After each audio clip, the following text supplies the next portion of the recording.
Ladies and gentlemen, good evening. You're watching GRAVITAS. I'm Shreya Upadhyay. Let's begin.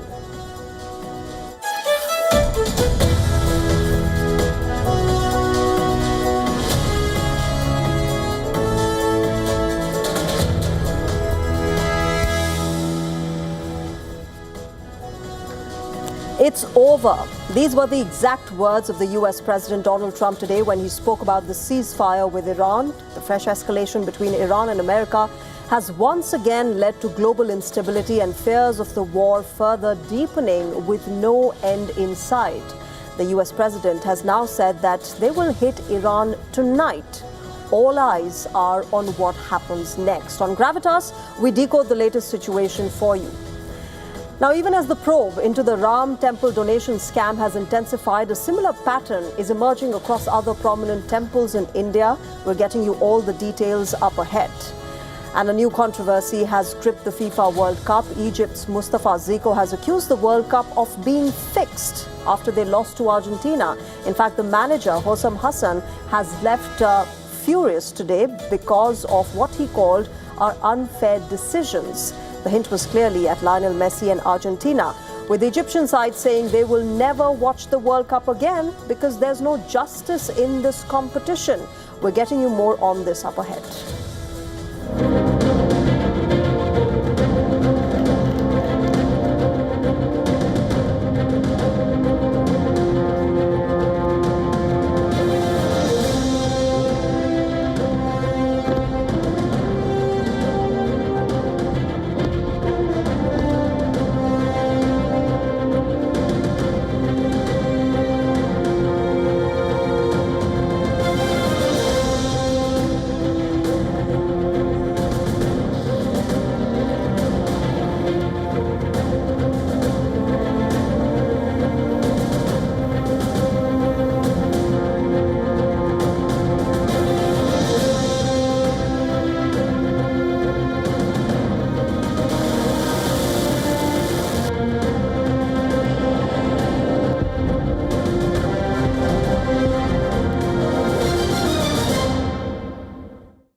It's over. The ceasefire between Iran and the United States has been called off by President Donald Trump hours after the two countries carried out multiple strikes, reigniting the hostilities.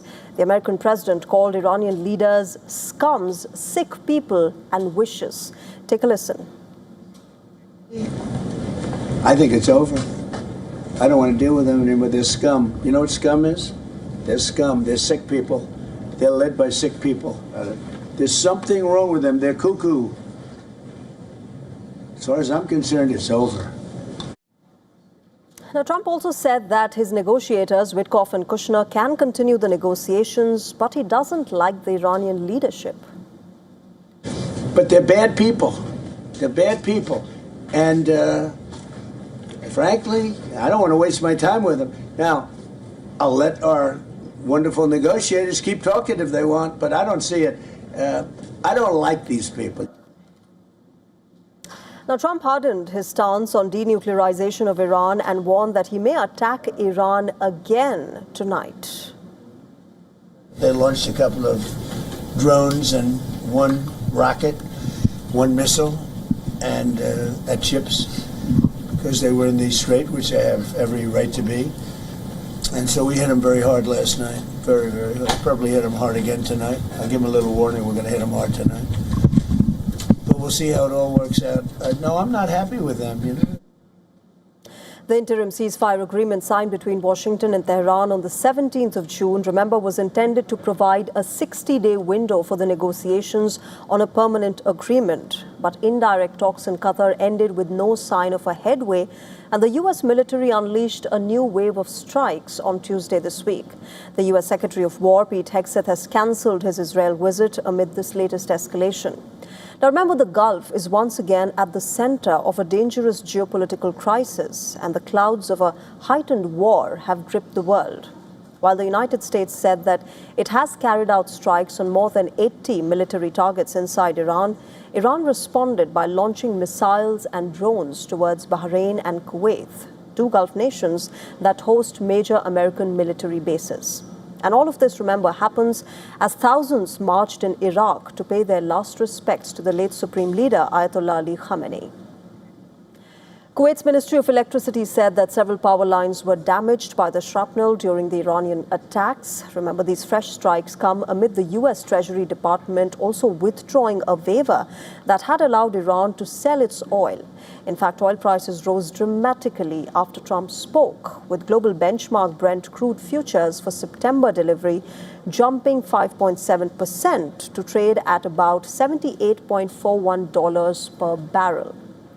So what exactly has happened? Let me explain to you. As per the United States, the latest military operation was launched after a series of attacks on commercial shipping in the Strait of Hormuz. Washington says that those attacks threatened international navigation and global energy security. American forces struck more than 80 military installations across Iran. These reportedly included air defense systems, command centers, coastal radar stations, missile infrastructure, and naval facilities belonging to Iran's Islamic Revolutionary Guard Corps, or the IRGC. Within hours, missiles and drones were launched towards Bahrain and Kuwait, triggering air defense systems and emergency alerts in both these countries. But why Bahrain and Kuwait? Well, the answer lies in America's military footprint across the Gulf. Remember, the U.S. has maintained military bases throughout the region for decades. Bahrain hosts the headquarters of the U.S. Navy's Fifth Fleet, which oversees the naval operations across the Gulf, the Arabian Sea, and parts of the Indian Ocean. Meanwhile, Kuwait serves as a major logistics and operational hub for American forces in West Asia. In a statement on Wednesday, Iran's foreign ministry labeled the strikes a gross violation of the Memorandum of Understanding that Washington and Iran had reached last month.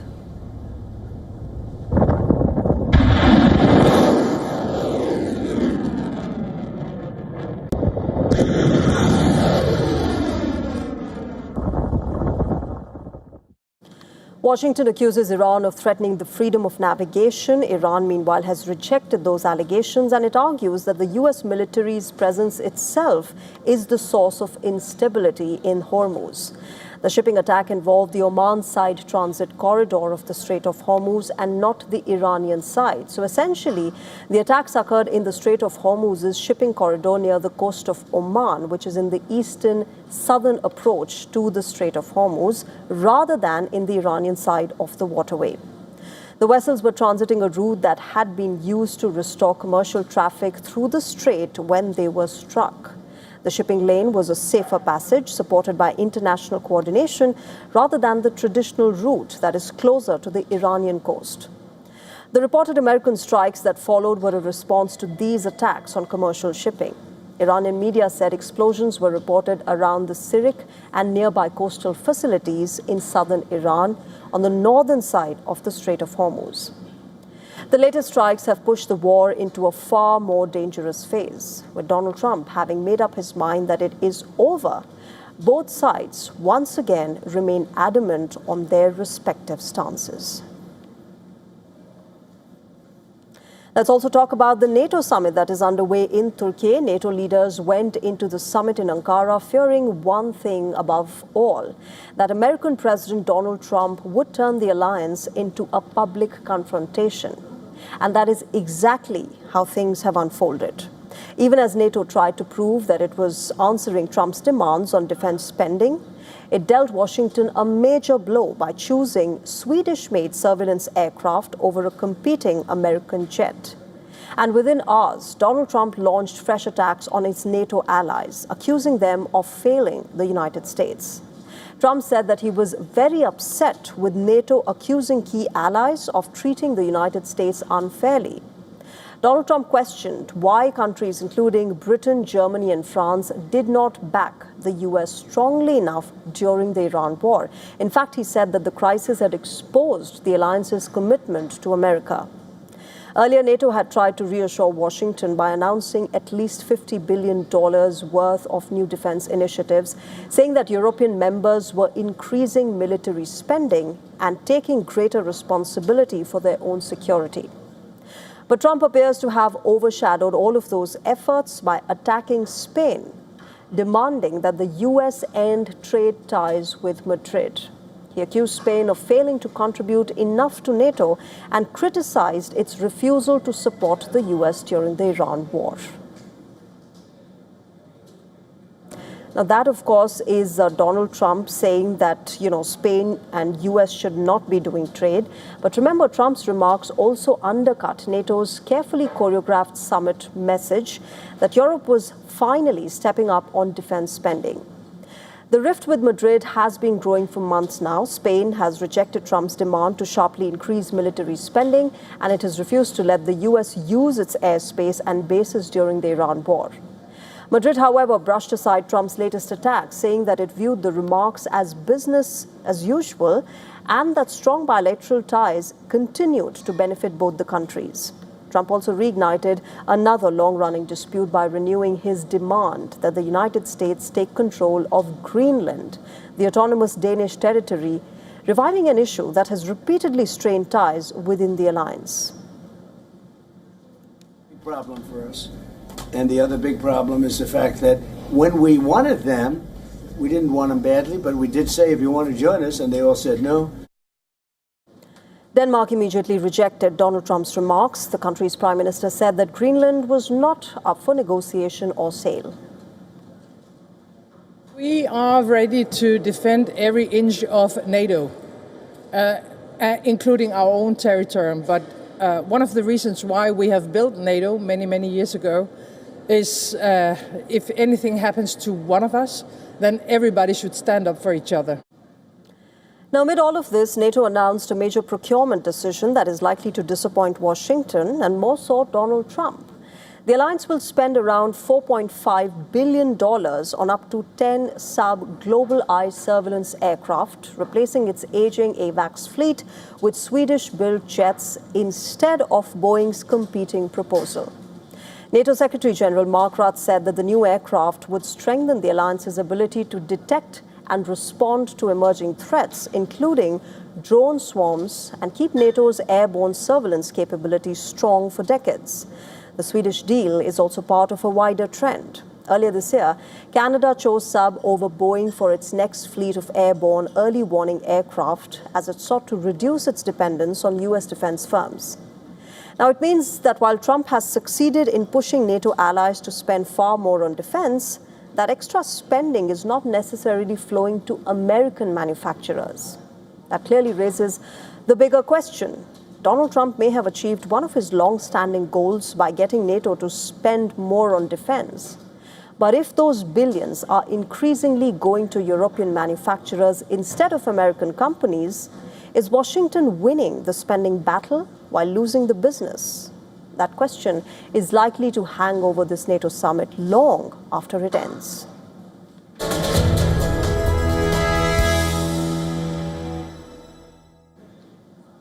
Well, the next battle between NATO and Russia may be decided before the first missile is launched. As alliance leaders meet at the NATO summit, a new weapon has quietly entered service. It does not fire missiles or launch bombs. It processes information faster than any human command room. Its code name is Maven. Our next story explains you all the details. Take a look.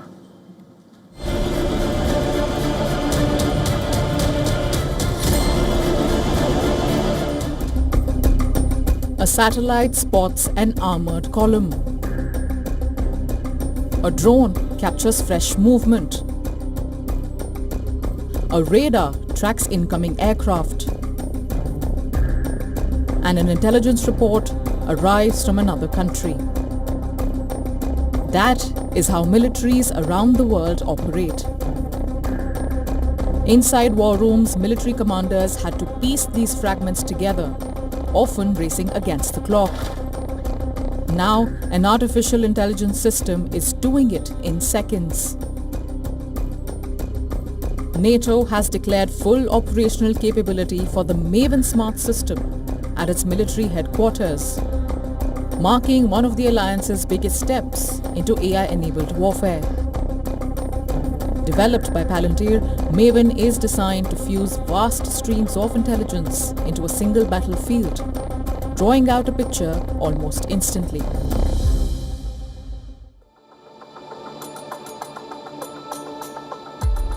Palantir's Maven Smart system was originally born out of the Pentagon's Project Maven. It works like a smart high-tech map for the military. It connects battlefield data directly to soldiers to speed up decisions. After pinpointing the target, the AI system also identifies the best weapon to use, following which a human soldier clicks a button to approve the strike.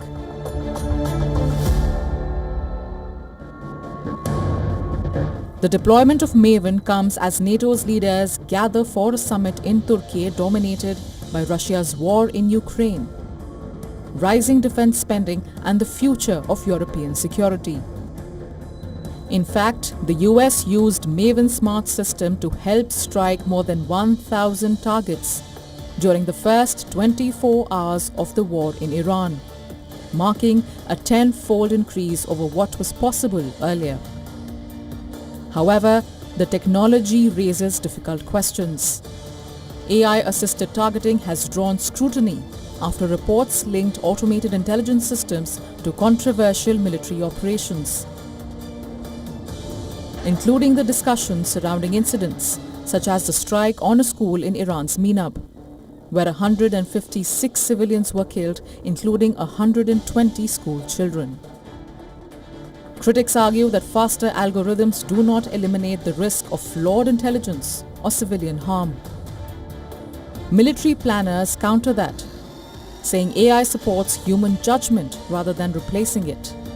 For NATO, Maven represents more than new software. It is an acknowledgement that the confrontation with Russia is entering a new technological era. The alliance is preparing not just for a war of tanks and missiles, it is preparing for a war of algorithms. Bureau Report, WION World is One.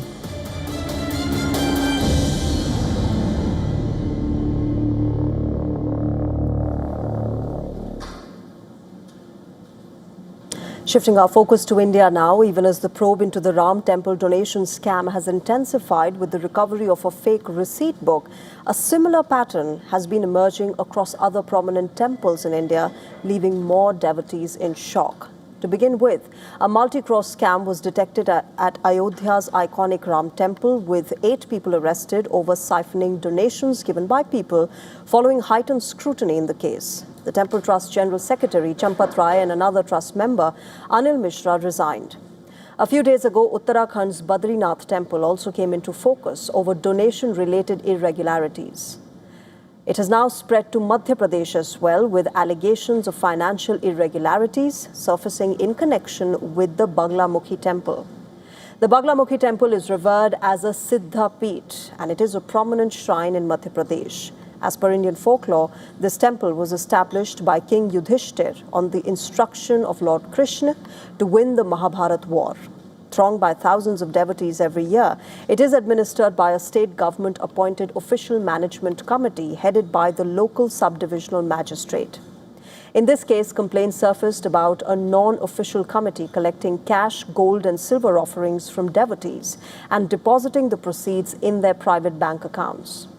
Now, the Agra Malwa District Collector has formed a 3-member inquiry committee to probe these allegations and submit its report within a period of 7 days. The investigation will also ascertain whether any government official or temple trust employee is involved in this alleged scam. Weighing in on this investigation, the Madhya Pradesh Tourism Minister Dharmendra Lodhi assured that no guilty person will be spared and highlighted that temples under state control are audited every 3 months. Those found guilty will not be spared. Our government will take the most stringent action in the matter. Moving on to Uttarakhand now, where the Badrinath temple donation theft has taken a serious turn. A criminal case has been registered against Pramod Nautyal, who was allegedly working as a personal assistant in the office of the chairman of the Badrinath Kedarnath Temple Committee. This trust manages 47 shrines in Uttarakhand, including the Kedarnath Temple. Nautyal has been booked on charges of theft and criminal breach of trust for allegedly misappropriating temple donations. The allegation dates back to the 2nd of July, when temple funds were removed from the donation counting center during a 30-minute window between 9 and 9:30 a.m. A day later, the Temple Trust issued a show-cause notice to Nautiyal and constituted a 4-member inquiry panel which found prima facie merit in the allegations. He was also placed under suspension. As per the trust chairman, Hemant Dwivedi, Nautiyal is a regular employee who has also worked with 3 former chairmen. Now, the Uttarakhand government has also taken serious note of this matter, and they formed a 3-member high-level committee to examine alleged irregularities, and it has been asked to submit its report within 15 days.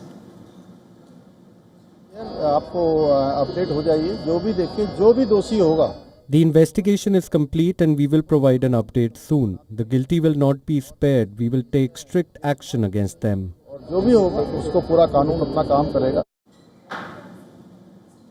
As far as the Ram Temple probe is concerned, remember 6 accused people have reportedly admitted to stealing up to 3 crore rupees. They reportedly started siphoning donation money just 2 months into their job by hiding cash in their clothes, taking advantage of the weak monitoring of CCTVs. And this is not all. As per sources, they also extorted funds from donors by issuing fake receipts bearing the logo of the trust. One such fake receipt book has been recovered. As per sources, the accused persons would issue fake receipts to donors to avoid raising any suspicion. However, they stopped doing so after the introduction of a new system where receipts were issued online.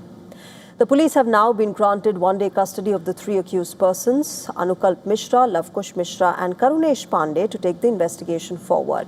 The other 5 accused persons remain in jail at the moment. Meanwhile, Champat Rai termed the allegations against him as baseless, and he stated that he will break his vow of silence after the SIT's final report is released.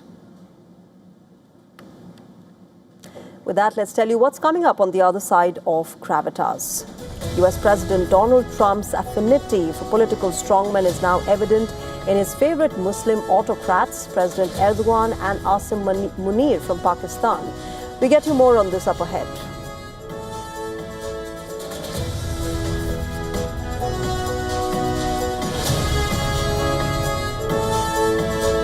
And a remarkable archaeological discovery in Thailand is offering further evidence of India's influence in the region nearly 2,000 years ago. Details coming up in just a bit.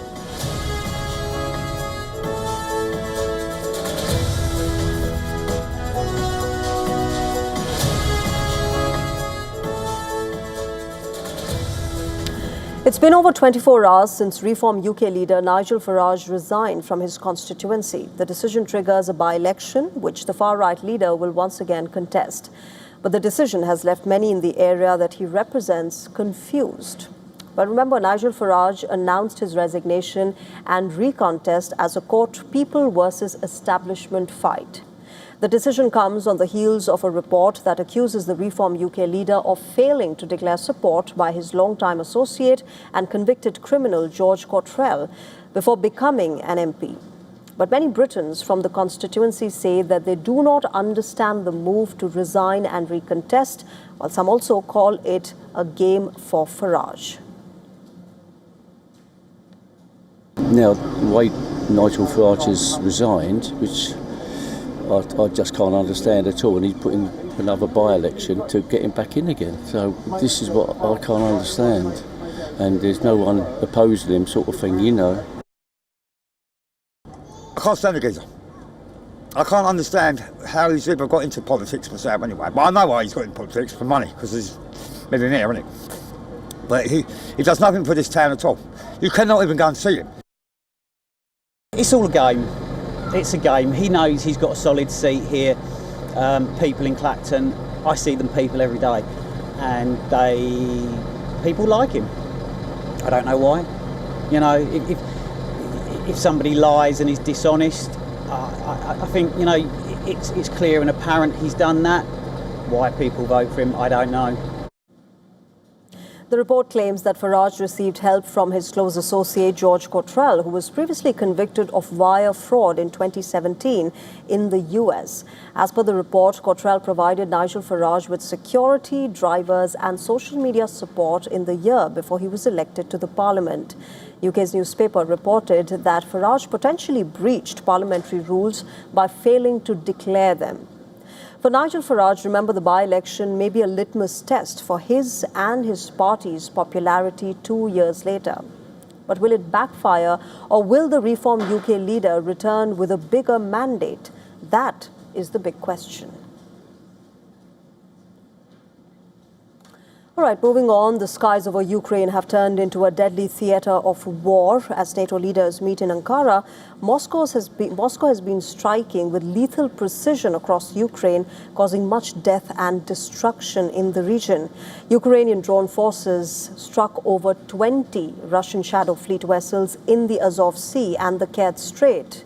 This is, remember, no longer just a standoff. It is a high-stakes race of attrition and survival.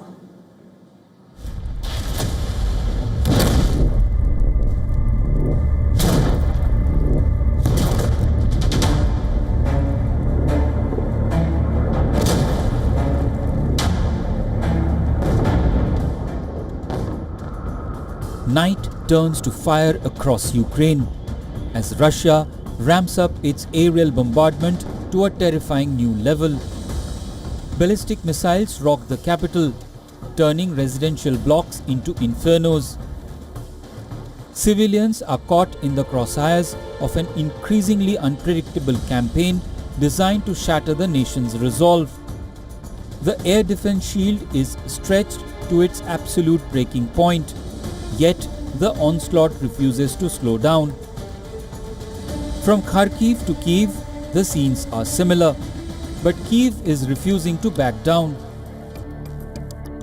In a 72-hour blitz, Ukrainian forces launched a drone offensive targeting Russia's economic lifeline. Over 20 Shadow Fleet vessels were reportedly struck in the Azov Sea and the Kerch Strait. After launching devastating strikes across Russian oil refineries and causing massive shortage of fuel, Ukraine is going after the ships carrying it across the sea.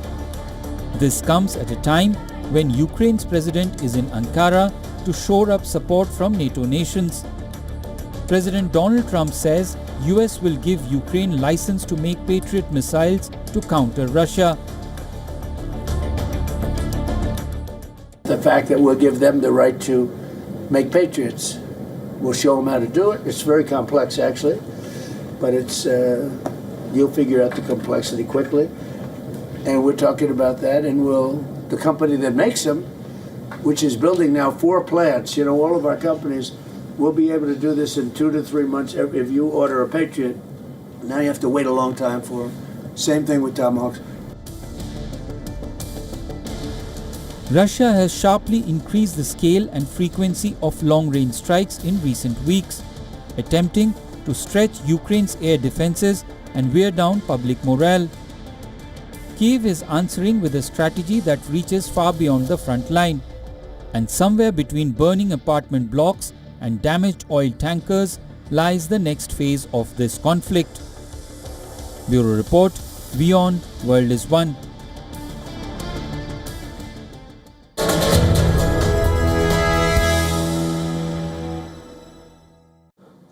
US President Donald Trump's affinity for political strongmen is well known. For instance, his first overseas visit during his second term was Riyadh, where he met with Saudi Arabian Crown Prince Mohammed bin Salman, with whom he has a good bond.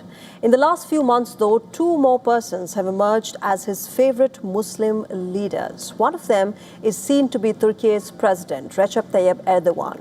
While visiting Ankara for the NATO summit, Donald Trump was greeted personally by Erdogan at the airport. He was also escorted on the streets of Ankara by a guard of riders on white horses.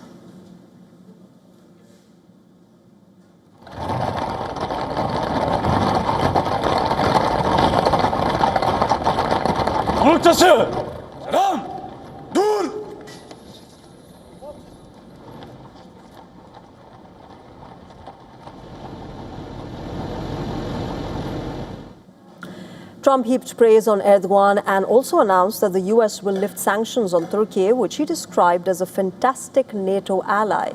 He also revealed that he's considering selling F-35 jets to Turkey, which has the second largest army among the NATO countries. Now remember, this is significant as the US Congress passed a law in 2019 prohibiting F-35 sales to Turkey as long as it retains Russia's S-400 surface-to-air missile systems. A year later, Washington imposed sanctions on Turkey over the procurement of S-400s. The country, remember, was also removed from the F-35 Joint Strike Fighter program. In yet another sign of bonhomie with Erdogan, Trump hinted that he may have skipped the NATO summit altogether owing to his disenchantment with the bloc if it were not held in Turkey. His close ties with Erdogan also assume significance in the context of Turkey not interfering in the Iran war, despite it being at loggerheads with Israel. Well, I want to thank you very much. As everybody knows, it's been very much reported. We are great friends. The president has done an incredible job. Just landing at the airport, to see such a beautiful airport, and to have a building named after me. I was very happy about that. That was great.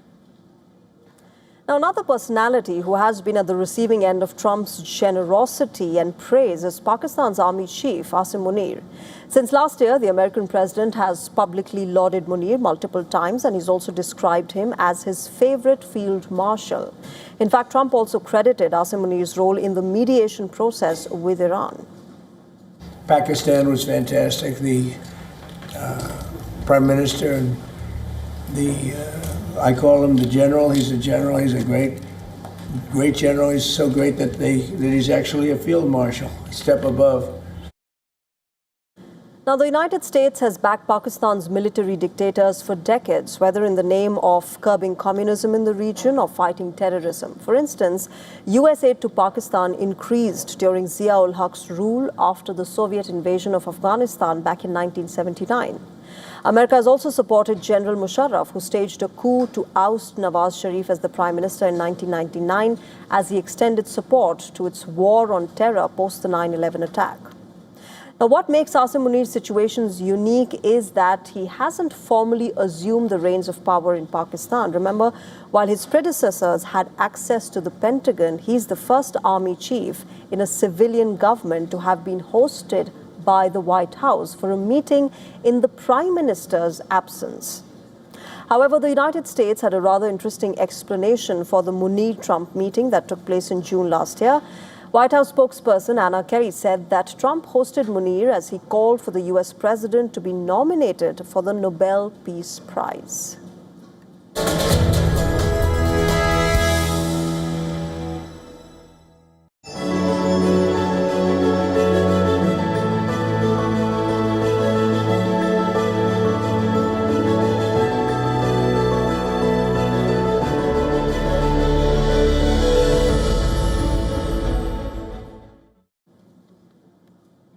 India's civilizational footprint across Southeast Asia is once again in the spotlight as Prime Minister Narendra Modi strengthens cultural ties. During his visit to Indonesia, remember, a remarkable archaeological discovery in Thailand is offering further evidence of India's influence in the region nearly 2,000 years ago. Prime Minister Narendra Modi visited the iconic Prambanan temple in Yogyakarta with Indonesian President Prabowo Subianto before leaving for Australia for the next leg of his three-nation tour. As his helicopter approached the UNESCO World Heritage Site, the Prime Minister shared stunning aerial visuals of the temple on social media. He later offered prayers at the 1,000-year-old Hindu temple complex.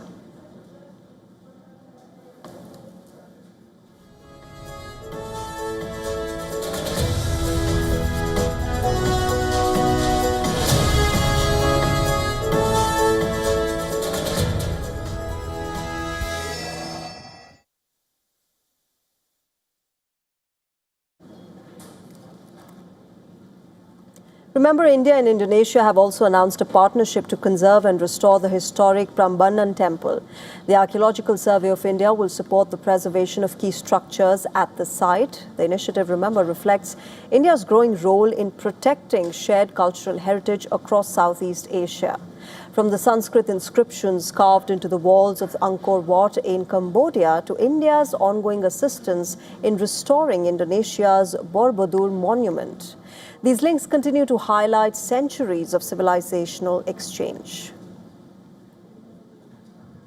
चाहे केदार धाम का पुनर्निर्माण हो, चाहे उज्जैन महाकाल का पुनर्निर्माण हो, या आज यहाँ पर आकर के करीब करीब 1200 साल पुराना ब्रह्मा विष्णु महेश इन यादों को साथ जुड़ी हुई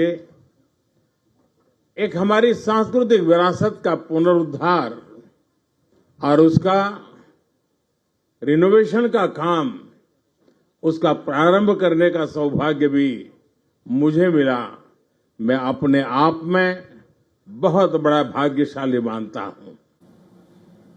Prambanan, built in the 9th century in Indonesia's largest Hindu temple complex and considered as one of Southeast Asia's finest examples of Hindu architecture, is dedicated to the Trimurti Shiv, Vishnu and Brahma.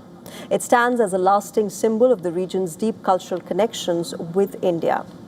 Those connections have now gained yet another fascinating chapter. Archaeologists in Western Thailand have uncovered 2 gold rings dating back nearly 2,000 years during excavations at the Don Yai Thong archaeological site, which is located around 130 kilometers from Bangkok. One of the rings carries an inscription in the ancient Indian Brahmi script. Experts have read it as Pusarakshita, meaning the one protected by Pushya, a highly auspicious and protective constellation in Indian astronomy. Archaeologists believe the rings may have belonged to an Indian Vaishya merchant, pointing to thriving trade and cultural links between the Indian subcontinent and Southeast Asia nearly 2 millennia ago.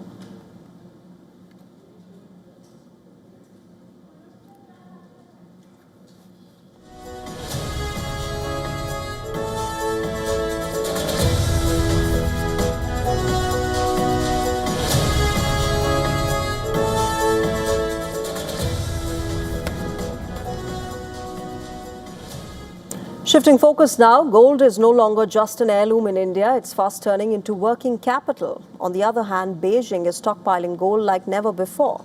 In this next report, we decode 2 very different stories for one asset class. Take a look.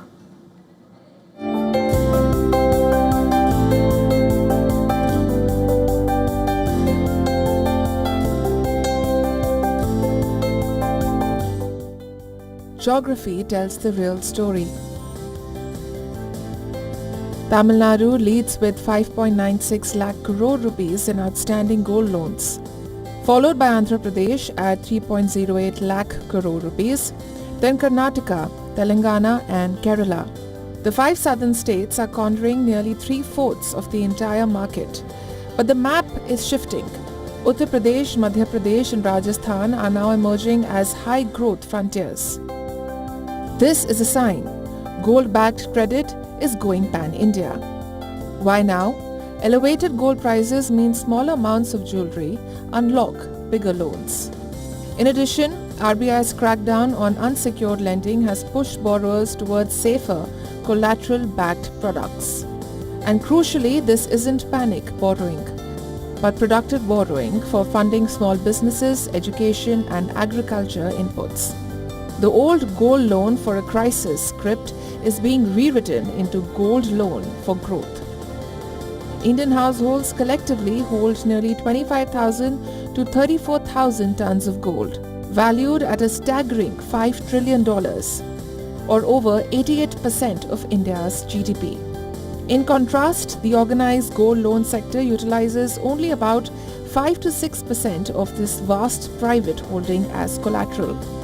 The remaining 95% of this physical asset class remains largely unmonetized or acts as a traditional non-liquid store of household wealth.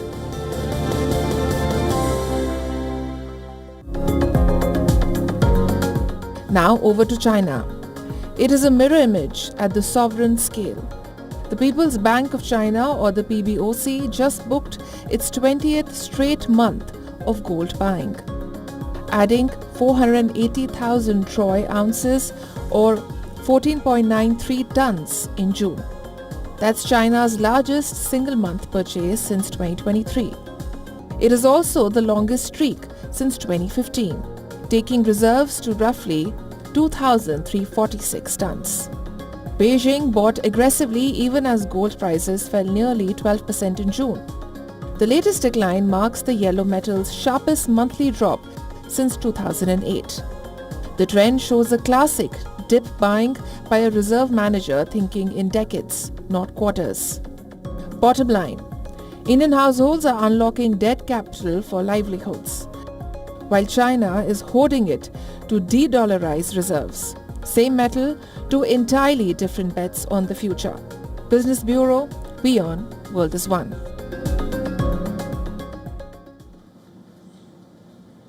Unprecedented wildlife migrations are reshaping the human-animal conflict worldwide. Species once confined to tropical lowlands are now moving into high-altitude regions. In Arunachal Pradesh, researchers spotted signs of an elephant at over 10,700 feet, which is one of the highest ever records for Asia's largest land mammal. Our next story explains you all the details.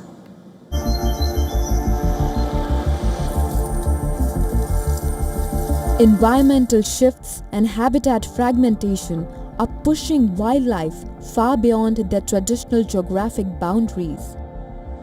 In mountain ranges across Asia, experts are observing anomalies that challenge established ecological frameworks. Species built for dense lowland jungles are climbing steep gradients into cooler temperatures. This rapid migration creates immediate safety risk for rural settlements completely unprepared for tropical encounters.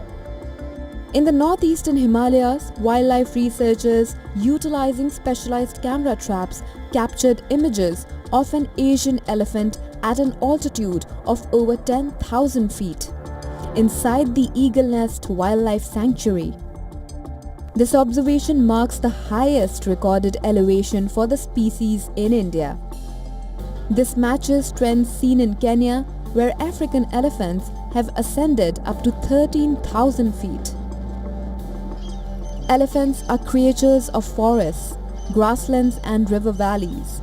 They depend on vast landscapes, abundant vegetation and reliable water sources.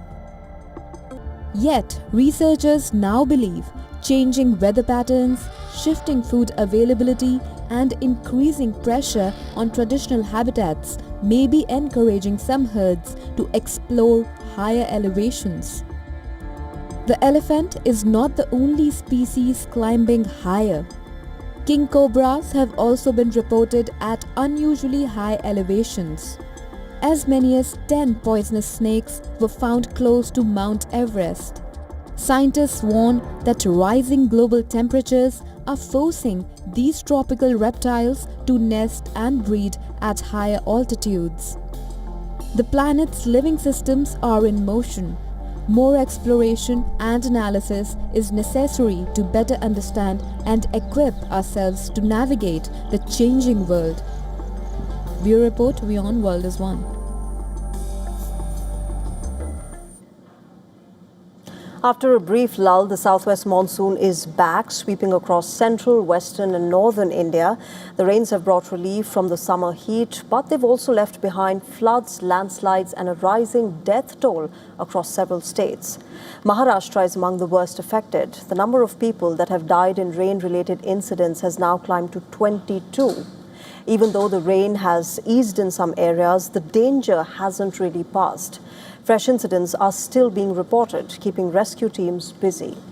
In one such incident, several people are feared trapped after a building collapsed in Pune. Rescue and relief operation is currently underway. The victims who are trapped are staff members working at the Antony Lara Renewable Energy Private Limited. In Satara district, 4 members of the same family died on the spot due to electrocution while trying to save each other. The police said that Satish Shinde was changing a light bulb early in the morning when he suffered an electric shock.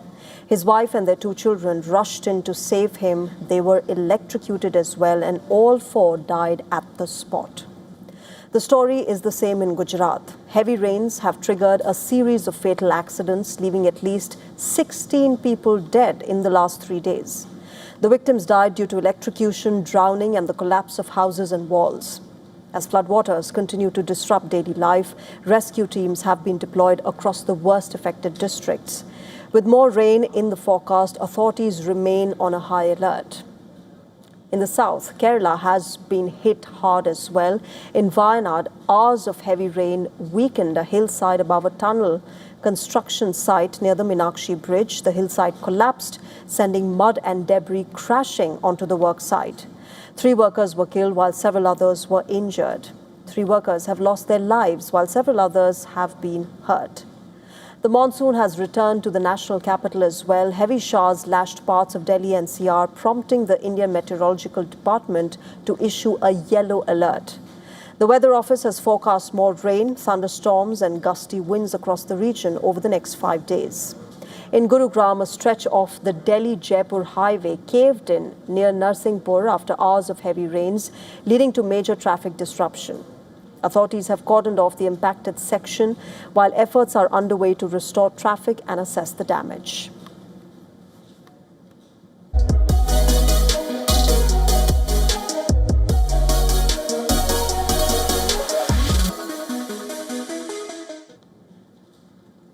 Could artificial intelligence replace your job sooner than you think? Because new developments from Europe and China paint a rather stark picture. Experts warn that AI is moving rapidly from a productivity tool to a technology that could reshape millions of careers worldwide. According to a new report by the Organization for Economic Cooperation and Development, London could face the biggest AI-driven disruption among the developed world cities. The report says that 3 in 4 jobs in the British capital are at risk from generative AI now or in the near future. The report says that London has a higher share of AI-exposed jobs than major American economic centers such as New York and San Francisco, as well as European capitals, including Paris and Berlin.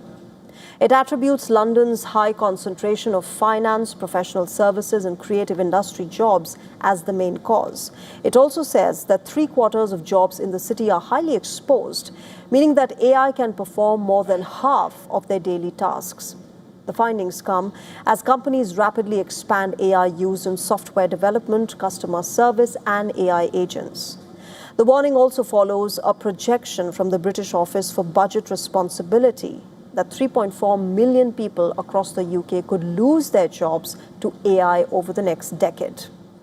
The Paris-based think tank also said that Britain ranks second only to Luxembourg among the 38 OECD countries for AI exposure, with nearly 61% of the jobs across UK's labour market classified as highly exposed.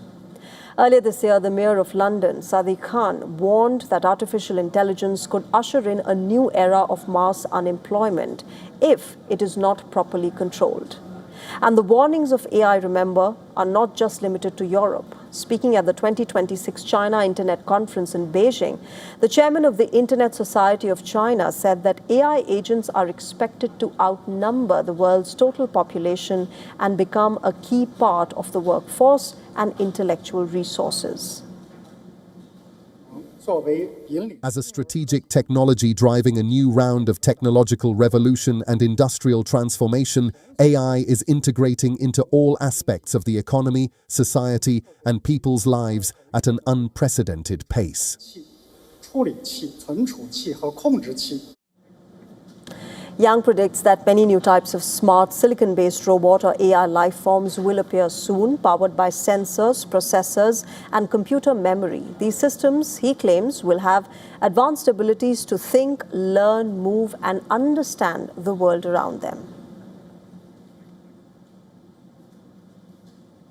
Days after the Indian government issued a notice to Meta, the tech firm has rejected the suggestion that it knowingly targeted users with child sexual exploitation and abuse material-related advertisements in the country.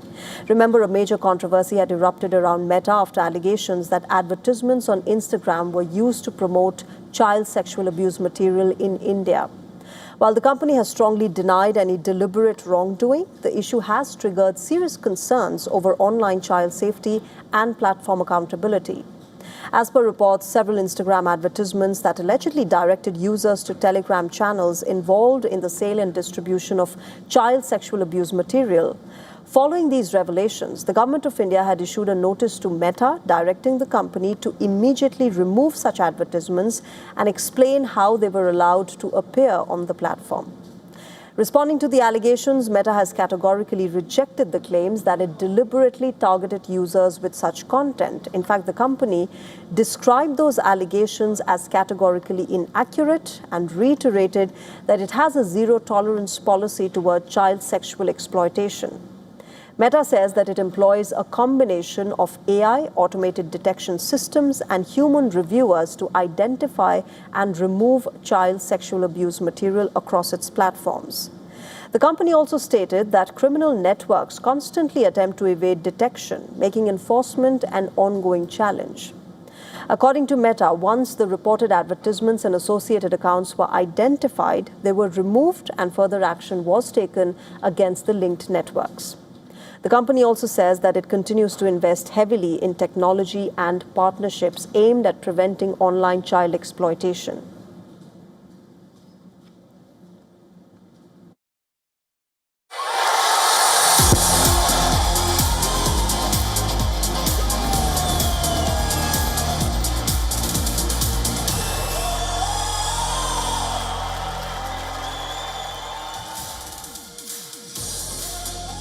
Are Argentina and Lionel Messi being favoured at the World Cup? Well, Egypt coach Hossam Hassan certainly believes so. He's now claimed that his side were cheated out of a place in the World Cup quarterfinals after their 3-2 defeat to the defending champions. Hassan accused FIFA of wanting Messi and Argentina to remain in the tournament. Now, remember, the round of 16 clash between Argentina and Egypt delivered plenty of drama. But Egypt were left feeling hard done by. Their biggest frustration came when VAR ruled out Mustafa Zico's second goal for a foul in the build-up. But the controversy did not end there. In the build-up to Enzo Fernandez's winning goal, Egypt believed that they should have been awarded a penalty after Mohamed Salah went down inside Argentina's box. The Egyptians also felt that Alexis Mac Allister had pulled Hamdi Fati to the ground moments earlier inside the area. However, the referee waved play on, allowing Argentina to break upfield and score the winner. After the match, Egyptian coach Hassan made his feelings clear about the match. He said, and I quote him, "I do not want to put it nicely and talk about hard luck. We have been cheated. Today we have suffered injustice. A penalty was ruled out, was not even checked by the VAR. A second goal was remarkably disallowed. There has not even been a VAR check when we have all seen the image of the being pulled back." Now, Hassan also suggested that officials may have been under pressure to keep one of the biggest names in the competition alive. He said, and I quote him, "Perhaps they wanted to keep the world champions in the competition. Perhaps they wanted Messi to stay in the running. In football, there are sometimes external factors that go beyond the technical aspects. The world champions received support at every level." Egypt forward Zico has called the tournament rigged. Talking with reporters, he said, and I quote him, "No fair referee, no fair. Injustice, clear and obvious injustice. From the start of the match, he was against us. It is not allowed for us to leave as 2-0 winners against Argentina. The tournament is fixed." Now remember, this defeat also left Egypt fans frustrated. Many supporters voiced their anger after their team's loss.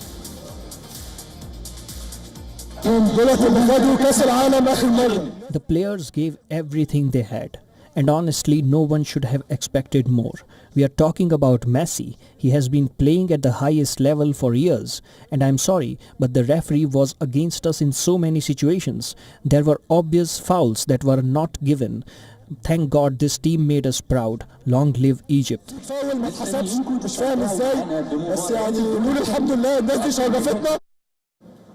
Now, this is not the first time that Argentina has faced allegations of receiving favourable treatment. There was also controversy during their opening match of the tournament. Messi had escaped a red card after a reckless challenge against Algeria in the group stage opener. The decision sparked widespread debate among fans and pundits.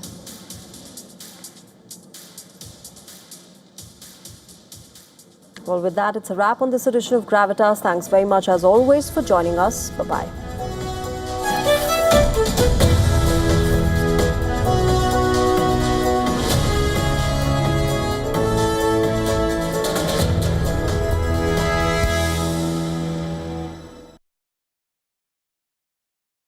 The Israeli drone is above our heads all the time in Lebanon.